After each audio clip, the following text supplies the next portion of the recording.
An algorithm is a set of instructions that a computer follows to perform a specific task. In simpler terms, it's a recipe that tells the computer what to do step by step to achieve a desired outcome. The word algorithm is used in many different contexts, but in the case of YouTube, it refers to the complex system that decides which videos to show to each user. Here's a simplified breakdown of how the YouTube algorithm works. Understanding you.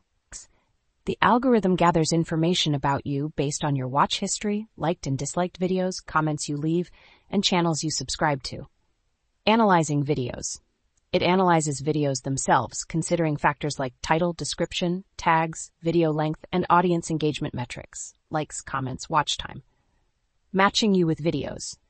Based on its understanding of you and the videos available, the algorithm recommends videos it thinks you'll find interesting and engaging. This is how you see personalized suggestions on your YouTube homepage and recommended videos after you watch something. There are actually multiple algorithms at play on YouTube, with some focusing on search, helping users find specific videos based on their search queries. Trending videos, identifying videos with a sudden surge in views and promoting them to a wider audience. Shorts feed, similar to the main feed, but specifically for recommending YouTube Shorts content. While the specifics of the YouTube algorithm are a closely guarded secret, understanding its core function can help you create content that's more likely to be recommended and seen by a wider audience.